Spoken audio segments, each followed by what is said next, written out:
اور اے نبی، ان کو آدم کے دو بیٹوں حابیل اور قابیل کے حالات جو بالکل سچے ہیں پڑھ کر سنا دو کہ جب ان دونوں نے بارگاہ الہی میں ایک ایک نیاز پیش کی تو ایک کی نیاز تو قبول ہو گئی اور دوسرے کی قبول نہ ہوئی۔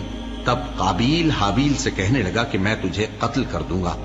اس نے کہا کہ اللہ پرہیزگاروں ہی کی نیاز قبول فرمایا کرتا ہے، اگر تو مجھے قتل کرنے کے لیے مجھ پر ہاتھ چلائے گا تو میں تجھ کو قتل کرنے کے لیے تجھ پر ہاتھ نہیں چلاؤں گا۔ مجھے تو اللہ رب العالمین سے ڈر لگتا ہے، میں چاہتا ہوں کہ تو میرے گناہ کو بھی سمیٹ لے اور اپنے گناہ کو بھی، پھر تو اہل دوزخ میں سے ہو جائے، اور ظالموں کی یہی سزا ہے۔ آخر اس کے یعنی قابیل کے نفس نے اس کو اپنے بھائی کے قتل ہی کی ترغیب دی تو اس نے اسے قتل کر دیا، پھر خسارہ پانے والوں میں ہو گیا۔ اب اللہ نے ایک کوا بھیجا جو زمین کریدنے لگا تاکہ اسے دکھائے کہ اپنے بھائی کی لاش کو کیسے چھپائے۔ کہنے لگا، ہائے کمبختی، مجھ سے اتنا بھی نہ ہو سکا کہ اس کوے جیسا ہی ہوتا کہ اپنے بھائی کی لاش چھپا دیتا۔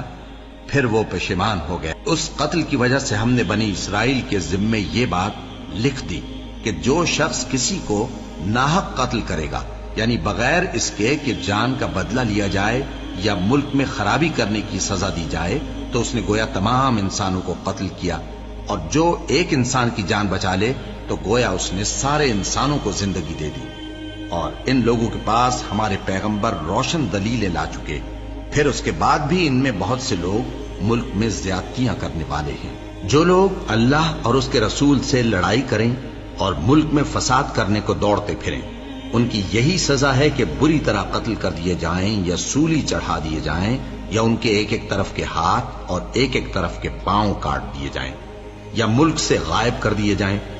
یہ تو دنیا میں ان کی رسوائی ہے، اور آخرت میں ان کے لیے بڑا بھاری عذاب تیار ہے۔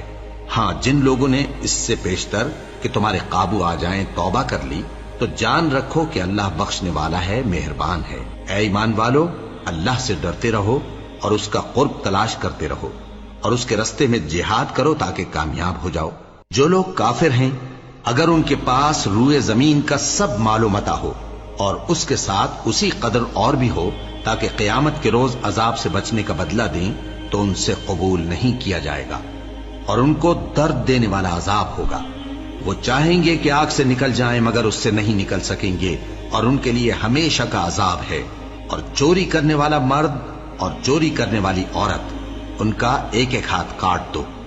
یہ ان کے کرتوتوں کی سزا اور اللہ کی طرف سے عبرت کے طور پر ہے، اور اللہ زبردست ہے، صاحب حکمت ہے۔ پھر جو شخص گناہ کے بعد توبہ کر لے اور نیکوکار ہو جائے تو اللہ اس کو معاف کر دے گا۔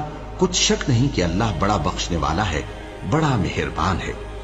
کیا تم کو معلوم نہیں کہ آسمانوں اور زمین میں اللہ ہی کی سلطنت ہے، جس کو چاہے عذاب کرے اور جسے چاہے بخش دے، اور اللہ ہر چیز پر پوری طرح قادر ہے۔